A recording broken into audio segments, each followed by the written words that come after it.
నమస్కారం. రవి కిరణాల న్యూస్ స్వాగతం. ముందుగా ముఖ్యాంశాలు. వేములవాడకు నాణ్యమైన విద్యుత్ అందిస్తామన్న ఎమ్మెల్యే ఆది శ్రీనివాస్. విద్యుత్ మౌలిక వసతుల బలోపేతంతో ప్రజలకు లబ్ధి చేకూరుతుందని వ్యాఖ్య. సీఎం, డిప్యూటీ సీఎంకు కృతజ్ఞతలు తెలిపిన ఆది శ్రీనివాస్. వేములవాడ అభివృద్ధి పనులు వేగంగా కొనసాగుతున్నాయని వెల్లడి. మేడారం ఘటనపై బహిరంగ క్షమాపణలు చెప్పిన టీనా శ్రావ్య. సాంప్రదాయాలను కించపరిచే ఉద్దేశం లేదన్న టీనా. మనోభావాలు దెబ్బతింటే క్షమించాలన్న నటి అభ్యర్థన. తులాభారం ఘటనపై స్పందించిన టీనా శ్రావ్య వీడియో. హామీలు అమలు చేయాలని విశాఖలో మహిళల భారీ నిరసన. కూటమి ప్రభుత్వంపై మహిళల్లో పెరుగుతున్న అసంతృప్తి. సంక్షేమ పథకాలు విస్మరించారంటూ చంద్రబాబుపై ఆగ్రహం. అప్పులు చేస్తూ హామీలు మరిచారని మహిళల విమర్శ. నిజామాబాద్ అభివృద్ధి పూర్తిగా కాంగ్రెస్ ఘనత అన్న మహేష్ కుమార్ గౌడ్. విద్యా సంస్థలతో జిల్లాకు భవిష్యత్ ఇచ్చింది కాంగ్రెస్ అని. మత రాజకీయాలు మానుకుని అభివృద్ధి చెప్పాలన్న సవాల్. నిజామాబాద్ కార్పొరేషన్ పై కాంగ్రెస్ జెండా ఖాయమని ధీమా.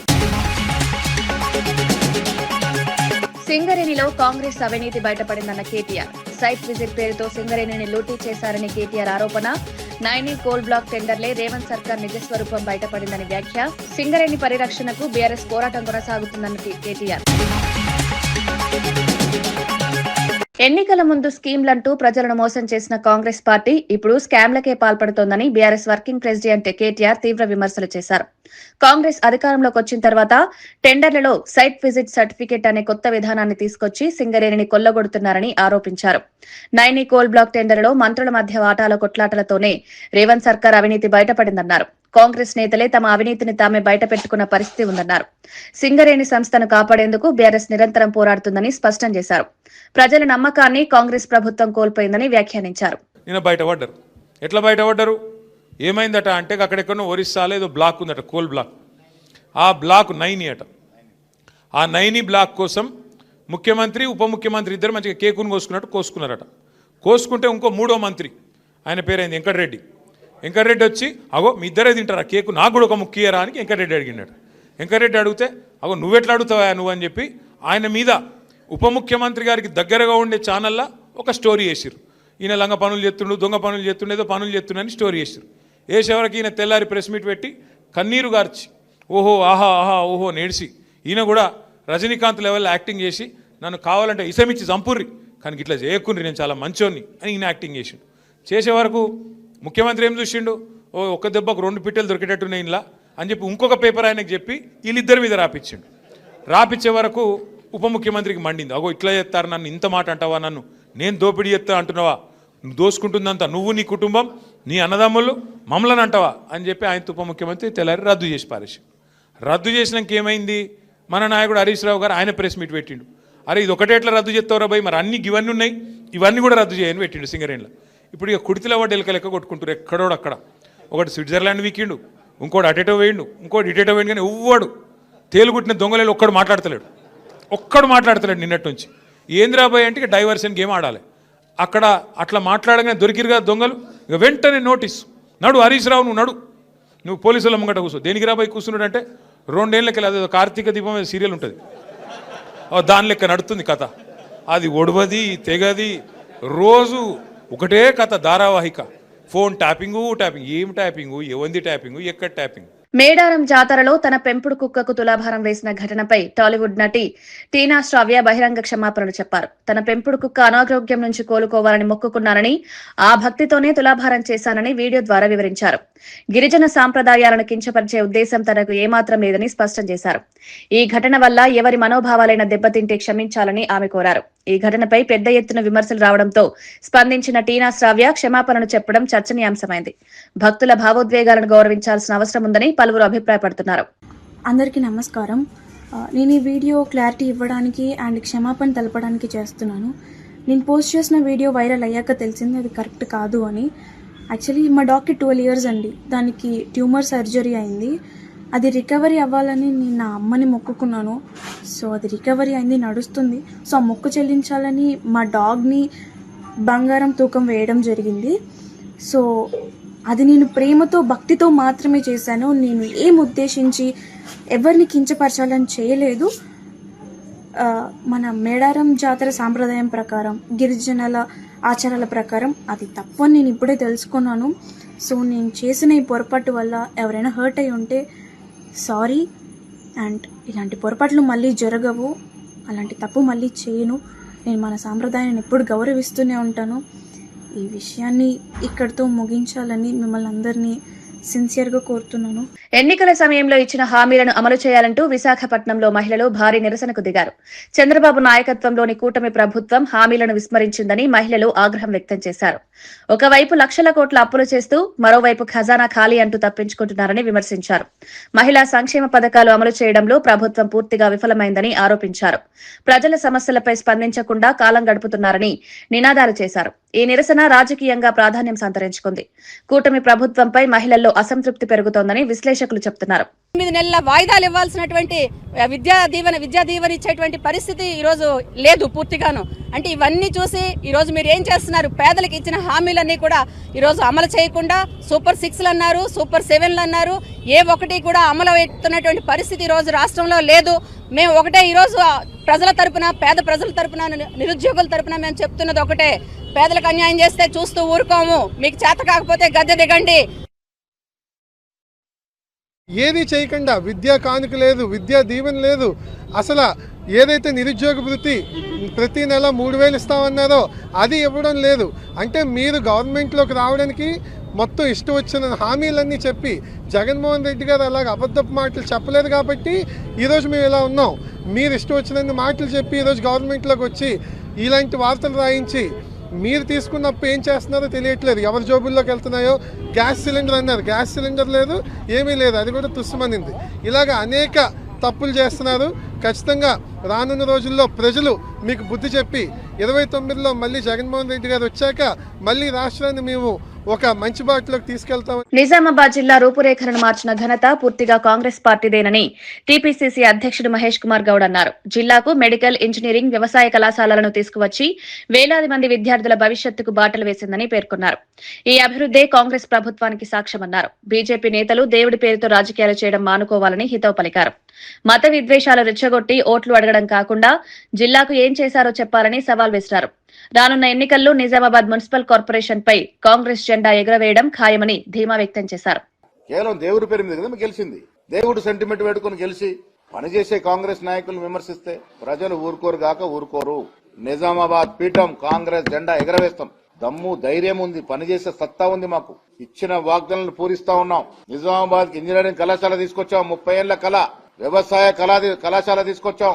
దాదాపు 600 కోట్ల రూపాయల విలువ చేసేటువంటి హ్యామ్ రోడ్లు తీసుకొస్తా ఉన్నాం. ఈ జిల్లాకి యూనివర్సిటీ తెచ్చిన ఘనత కాంగ్రెస్ పార్టీది. రాజశేఖర రెడ్డి గారి హయాంలో తెలంగాణ యూనివర్సిటీ వచ్చింది. బీఆర్ఎస్ కాల హయాంలో ఏదైనా వచ్చిందా? బీఆర్ఎస్ నాయకులు ఇక్కడ గెలిచేమన్నా తెచ్చారా జిల్లాకి? నిజామాబాద్ నగర ప్రజలు ఏమన్నా ఊరికే మోసపోయే ప్రజలా? విజ్ఞులు ఆలోచిస్తారు. ఎవరు జిల్లాకి పనిచేస్తున్నారు, ఎవరు సేవ చేస్తా ఉన్నారు అన్ని గ్రహిస్తా ఉన్నారు. ఏం తెచ్చారు మీరు? నిజామాబాద్ జిల్లాకి మెడికల్ కళాశాల తీసుకొచ్చిన ఘనత కాంగ్రెస్ పార్టీది. రాజశేఖర రెడ్డి గారు, రోషా గారు, కిరణ్ కుమార్ రెడ్డి గారు ముఖ్యమంత్రి ఉన్నప్పుడు మెడికల్ కళాశాల వచ్చింది. రాజశేఖర రెడ్డి గారు ముఖ్యమంత్రి ఉన్నప్పుడు తెలంగాణ యూనివర్సిటీ వచ్చింది. ఇలా రేవంత్ రెడ్డి గారు ముఖ్యమంత్రి ఉన్నప్పుడు అగ్రికల్చర్ కళాశాల వచ్చింది, ఇంజనీరింగ్ కళాశాల వచ్చింది, పాలిటెక్ కళాశాల ఆధునీకరించాం. ఏం చేస్తే ఓట్లాడుతారు మీరు? ఇలా బీదవారికి పనిచేస్తుంది కాంగ్రెస్. నాణ్యమైన విద్యుత్ సరఫరా కోసం ప్రభుత్వం అనేక చర్యలు చేపడుతోందని వేములవాడ ఎమ్మెల్యే విప్ ఆది శ్రీనివాస్ తెలిపారు. వేములవాడ నియోజకవర్గ అభివృద్ధికి సహకరిస్తున్న ముఖ్యమంత్రి రేవంత్ రెడ్డి, ఉప ముఖ్యమంత్రి భట్టి విక్రమార్క, ఇన్ఛార్జ్ మంత్రి తుమ్మల నాగేశ్వరరావు, మంత్రి అడ్లూరి లక్ష్మణ్ కు కృతజ్ఞతలు తెలిపారు. విద్యుత్ మౌలిక వసతుల బలోపేతంతో రైతులు, ప్రజలకు లబ్ధి చేకూరుతుందన్నారు. నియోజకవర్గంలో అభివృద్ధి పనులు వేగంగా కొనసాగుతున్నాయని పేర్కొన్నారు. తెలియజేస్తూ నాణ్యమైన కరెంటు అందివ్వడానికి, లో వోల్టేజ్ సమస్యలు తీర్చడానికి చేపట్టే కార్యక్రమంలో భాగంగా అదేవిధంగా వేముల నియోజకవర్గంలో ఈ 3 మండలాలు కలుపుకుంటే 12 ప్రాంతాల్లో కూడా సబ్ స్టేషన్లు వారు అడగగానే లో వోల్టేజ్ సమస్య ఉందంటే ఇవ్వడం జరిగింది.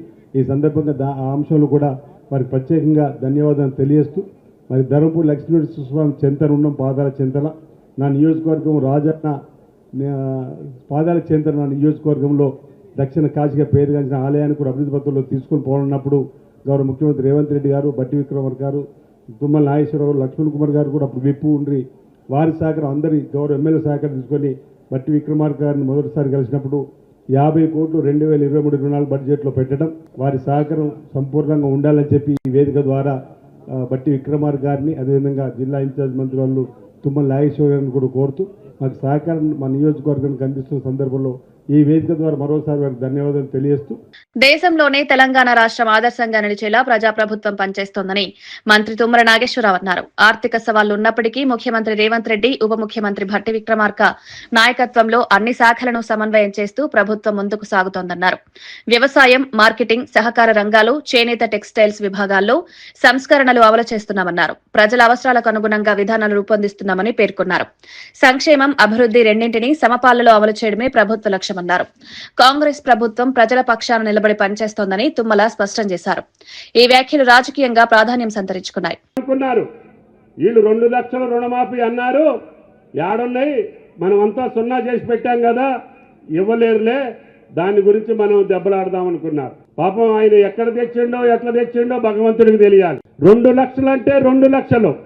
బ్యాంకుల్లో పంట రుణాలు తీసుకున్నటువంటి ప్రతి రైతుకి రుణమాఫీ చేసినటువంటి ఘనత భారతదేశంలో రేవంత్ రెడ్డి గారి ప్రభుత్వం అని చెప్పి కూడా మీకు ఈ సందర్భంగా మనం చేస్తున్నాం. 70 లక్షల మంది రైతులకు ఇచ్చినటువంటి ఏకైక ప్రభుత్వం భట్టి గారు, రేవంత్ రెడ్డి గారి ఆధ్వర్యంలో జరిగిందని చెప్పి మీకు ఈ సందర్భంగా మనం చేస్తున్నాం. ఇంకా ధాన్యం కొనుగోలు మీరు చూస్తున్నారు.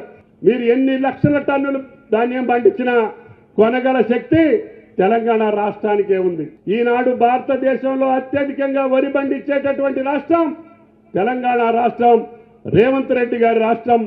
ఎన్ని వందల వేల కోట్ల రూపాయలైనా సరే వెనకాడకుండా ఈ ప్రభుత్వం భట్టి గారి యొక్క సహకారం. పిన్నెలిలో హత్యకు గురైన సాల్మాన్ కుటుంబ సభ్యులు మాజీ సీఎం వైఎస్ జగన్మోహన్ రెడ్డిని కలిశారు. వారి కుటుంబానికి అన్ని విధాలుగా అండగా ఉంటారని జగన్ హామీ ఇచ్చారు. పల్నాడు జిల్లాలో హత్య రాజకీయాలు తప్ప కూటమి ప్రభుత్వం చేస్తుందేమీ లేదని మాజీ ఎమ్మెల్యే కాసు మహేష్ రెడ్డి విమర్శించారు. బాధిత కుటుంబాలకు న్యాయం చేయడంలో ప్రభుత్వం విఫలమైందన్నారు. ప్రజాస్వామ్యంలో హింసకు తావులేదని, నేరస్తులను కఠినంగా శిక్షించాలని డిమాండ్ చేశారు. వైసీపీ బాధితుల తరపున పోరాటం కొనసాగిస్తుందని తెలిపారు. ఈ భేటీ రాజకీయంగా చర్చకు దారితీసింది. మళ్ళీ అందరం కలిసి వస్తాం సార్ ఒక రోజున మీ దగ్గరికి. ఆ రోజున గ్రామంలో పోయేటప్పుడు పెద్ద దిక్కుగా మిమ్మల్ని తీసుకొని పోతామని వాళ్ళు చెప్పడం జరిగింది జగన్మోహన్ రెడ్డి గారికి. అందుకే రేపు ఆదివారం సాల్మన్ గారి దినం ఎమ్మెల్యేలు, ఎక్స్ఎమ్మెల్యేలు, ఎమ్మెల్సీలు వచ్చి ఘనంగా నివాళులు అర్పించబోతున్నారు. ఇందాక నేను చెప్పినట్టు అనేక దాడులు, ఈ రోజు ఇప్పుడు నేను మీతో మాట్లాడుతున్నప్పుడు కూడా రామాపురం ఎంపీటీసీ వెంకటరెడ్డిని దారుణంగా చంపబోయారు. హాస్పిటల్లో అడ్మిట్ అయ్యాడు. ఇప్పుడు అక్కడికే నేరుగా పోతున్నాం. ఇలా రోజుకొక దాడి మీరు చూస్తున్నారు. పాపం వడేరాజుల బిడ్డ నాగరాజు నా ముందే ఉన్నాడు. చూడండి అసలు ఆ కాలు ఎలా చేశారు, జీవితం నాశనం చేశారు. ఇంతకు తెప్పితే అక్కడ ఉన్న ఎమ్మెల్యే ఎరపతినేని శ్రీనివాసరావు గారు చేస్తుందేమని ఉందా? ఒక్కటన్నా మేము 25 కోట్లు విలువ చేసే స్థలంలో మున్సిపల్ ఆఫీసు కడితే దాన్ని మళ్ళీ ప్రారంభించడం తప్పితే ఫౌంటైన్ పెట్టి, మేమేమో బిల్డింగ్లు కట్టి ప్రారంభిస్తే వాళ్ళు ఒక ఫౌంటైన్ పెట్టి మంత్రిని తెచ్చి ప్రారంభిస్తున్నారు. ఇది వాళ్ళు చేసేది. మేము తీసుకొచ్చిన జానపాడు బ్రిడ్జిని మళ్ళీ పునాది రాయేయటం, అంతకుమించి ఏమీ లేవు. విచిత్రం ఏంటంటే వైఎస్ఆర్సీపీ నాయకులు ఒక 300-400 కుటుంబాలు బయట ఉంటే చాలా మంది ఆ గ్రామంలో ఉన్న ప్రజలు, చివరికి కొంతమంది తెలుగుదేశం సామాన్యులు కూడా ఊరు బయట వెళ్ళిపోయారు. ఎందుకంటే పని లేదు, పొలాలు అయినట్లా.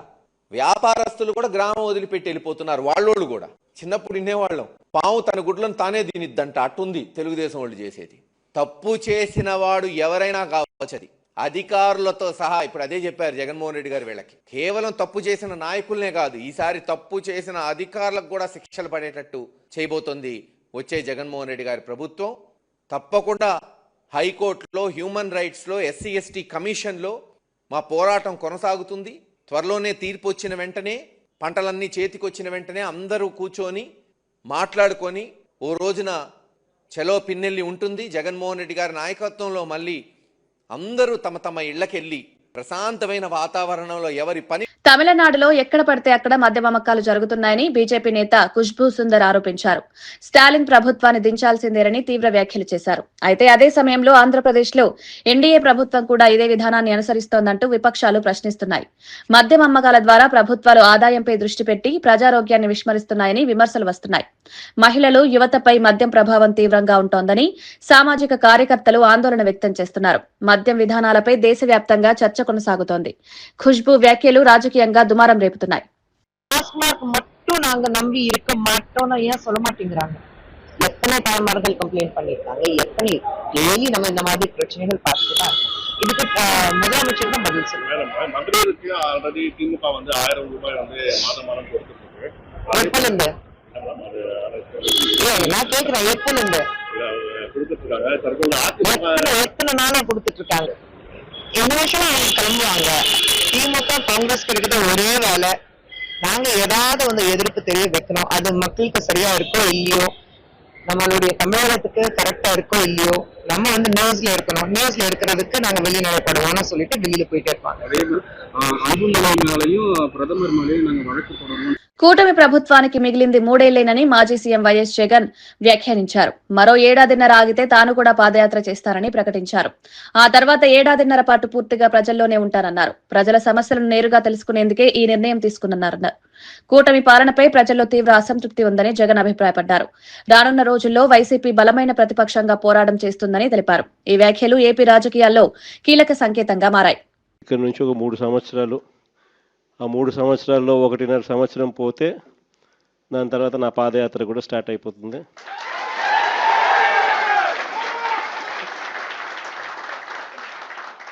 దాని తర్వాత మరో 1.5 సంవత్సరం నేను కూడా ప్రజలతోనే రోడ్ల మీదే ప్రజల్లోనే మమేకమవుతూ ఆ ప్రయాణం కొనసాగుతుంది. ఇది మరీ ముఖ్యంగా ఎందుకు చెప్పాల్సి వస్తూ ఉంది అంటే, ఈరోజు పరిపాలన చాలా అంటే చాలా అన్యాయంగా జరుగుతూ ఉంది. రెడ్ బుక్ రాజ్యాంగంతో ఎక్కడా కూడా ఎవరినైనా కూడా ఏమంటే అది నేను చేసేయచ్చు అని ఖండకావరంతో ఈరోజు పరిపాలన సాగిస్తూ ఉన్నారు. పాలనంతా కూడా అబద్ధాలు, మోసాలు. ఆ అబద్ధాలు ఆడుతున్నావయ్యా, మోసం ఎందుకు చేస్తున్నావయ్యా అని చెప్పి గట్టిగా నిలదీస్తే రివర్స్ ఉల్టా కేసులు పెడతా ఉన్నారు. పోలీసులను పంపిస్తూ ఉన్నారు. పోలీసు వ్యవస్థ ఎప్పుడు చూడని విధంగా దుర్వినియోగం అయిపోయిన పరిస్థితులు మొట్టమొదటిసారిగా సిట్ విచారణకు ముందు అందరూ ఒకే మాటపై కూడా బలుక్కున్నారని సామ రామ్మోహన్ రెడ్డి అన్నారు. కేసును సుప్రీంకోర్టు కొట్టివేసిందని ప్రజలను నమ్మించే ప్రయత్నం చేశారని ఆరోపించారు.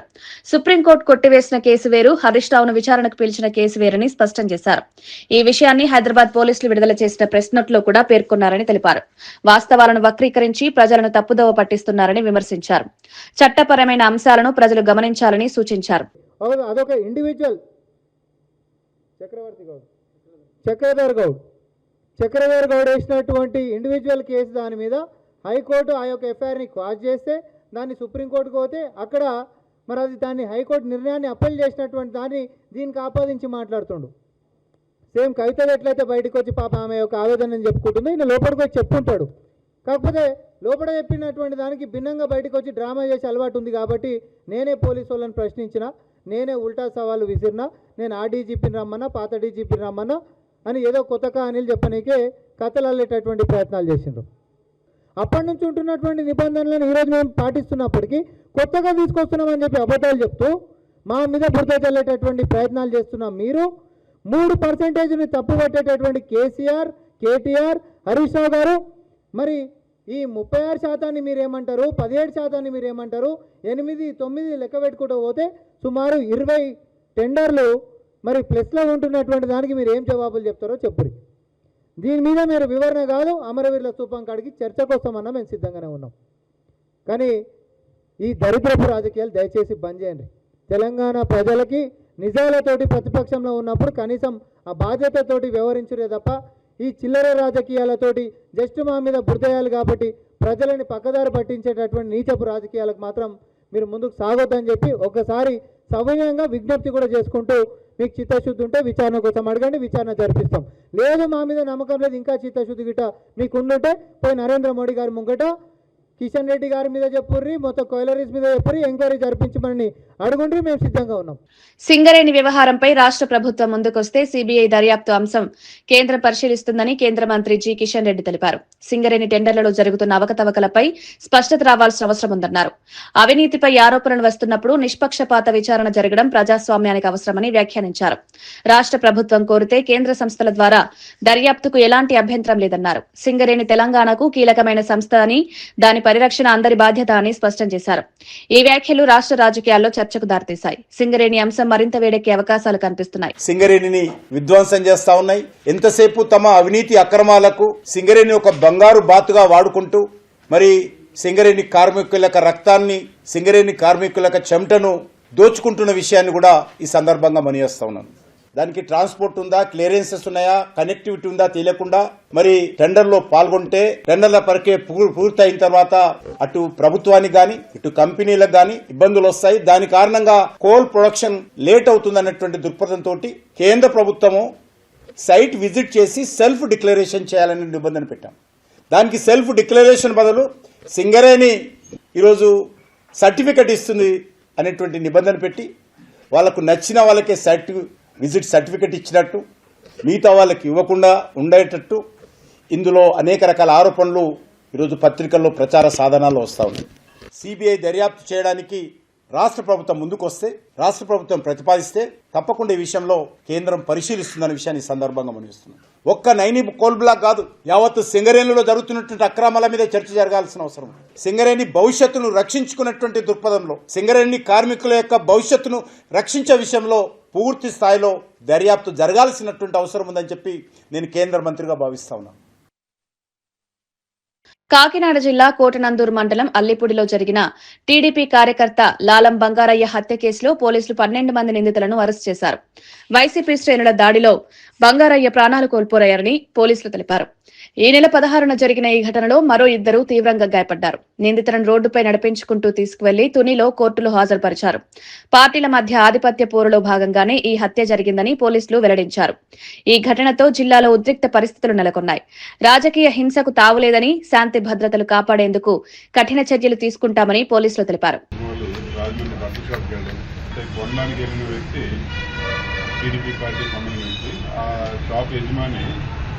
ఈయన అల్లిపూడి నుంచి వచ్చాడని చెప్పేసి గ్రామంలో ఒక వ్యక్తికి, అల్లిపూడి సంబంధించిన వ్యక్తి మీ ఊరి నుంచి బట్టకొండకి వచ్చి చెప్తే ఇటు నుంచి ఎవరైతే అల్లిపూడి నుంచి మాట్లాడి వస్తున్నాడో ఆయన మనందరూ కూడా వైఎస్ఆర్సీపీ సంబంధించిన వారు, వాళ్ళు తెలుగుదేశం, వాళ్ళకేం మనం తీసుకోవడం ఇవ్వట్లేదు, వాళ్ళు మనవాళ్ళు కాదని చెప్పి చెప్పడం అది ఒక కారణం. ఇలాగే ఇది కాకుండా అంటే గ్రామాల్లో మీకు తెలిసిందే ఒక పార్టీ అధికారులు ఉన్నప్పుడు ఆ పార్టీ సంబంధించిన వాళ్ళంతా కూడా ఆధిపత్యం చెలాయిస్తుంది. ఎప్పుడైతే గవర్నమెంట్ రూలింగ్ మారిందో పాప ఎవరైతే ఆధిపత్యం చెలాయించారో వాళ్ళంతా కూడా దాన్ని తట్టుకోలేక అదొక జన్సీలా ఫీల్ అవ్వడం, లేకపోతే మనసులో కక్షలు పెంచుకోవడం, ఇవన్నీ కూడా గ్రామాల్లో జరుగుతుంది. ఇప్పుడైతే ఆ రకంగా కక్ష పెంచుకోవడం వల్ల ఈ హత్య. సీఎం చంద్రబాబు దావోస్ పర్యటన ఫలితంగానే ఆంధ్రప్రదేశ్ కు పెట్టుబడులు వస్తున్నాయని టీడీపీ పొలిట్ బ్యూరో సభ్యుడు రెడ్డప్పగారి శ్రీనివాసరెడ్డి తెలిపారు. చంద్రబాబు బ్రాండ్ ఇమేజ్ నే పెట్టుబడిదారులను ఆకర్షిస్తోందన్నారు. జగన్ హయాంలో పెట్టుబడిదారులు వాటాల ఒత్తిడితో రాష్ట్రం వదిలి వెళ్లారని ఆరోపించారు. ప్రస్తుతం వస్తున్న పెట్టుబడులు చూసి ఓర్వలేక వైసీపీ విమర్శలు చేస్తోందని ధ్వజమెత్తారు. చంద్రబాబుది అభివృద్ధి ట్రాక్ రికార్డ్ అయితే జగన్ది క్రిమినల్ ట్రాక్ రికార్డ్ అని తీవ్ర వ్యాఖ్యలు చేశారు. ఏపీ అభివృద్ధి దిశగా దూసుకుపోతోందన్నారు. ఈ వ్యాఖ్యలు ఏపీ రాజకీయాల్లో కొత్త దుమారం రేపాయి. భూ ఆక్రమణలు, పెట్టుబడిదారులందరినీ బెదిరించి రియల్ ఎస్టేట్ వ్యాపారులందరినీ దళారులుగా మార్చి అక్కడున్న గతంలో 2019-24 మధ్య ఎన్నికైన ప్రజాప్రతినిధులందరూ, ఎమ్మెల్యేలు, ఎంపీలందరూ కూడా భూ కబ్జాలు చేసి ప్రజలను భయభ్రాంతులు గురి చేసి విశాఖపట్నాన్ని నాశనం చేసిన మీరు ఈరోజు విశాఖపట్నంలో జరుగుతున్న అభివృద్ధి చూసి ఓర్చలేక చంద్రబాబు నాయుడు గారి మీద, లోకేష్ గారి మీద వ్యాఖ్యలు చేస్తారు. ఇంకో నాయకుడు సతీష్ రెడ్డి గారు మాట్లాడుతున్నారు. చంద్రబాబు నాయుడు గారు, లోకేష్ గారు విదేశాలకు పోతే ఎక్కడికి పోతున్నారో చెప్పట్లేదంట. మీకు చెప్పిపోవాలా? వాళ్ళంతా ఎక్కడికి పోతున్నారో మీకు చెప్పి అడ్రస్లన్నీ చెప్పిపోవాలన్నా? రాష్ట్ర ప్రజలకు జవాబుదారీ మేము. అంతేగాని ప్రతి వ్యక్తి కూడా ప్రశ్నించే స్థాయి, చంద్రబాబు నాయుడు గారిని, లోకేష్ గారిని ప్రశ్నించే స్థాయి మీకు లేదు. ఒక్కసారి మీరు మీ స్థాయిని గుర్తించుకొని మాట్లాడాలి.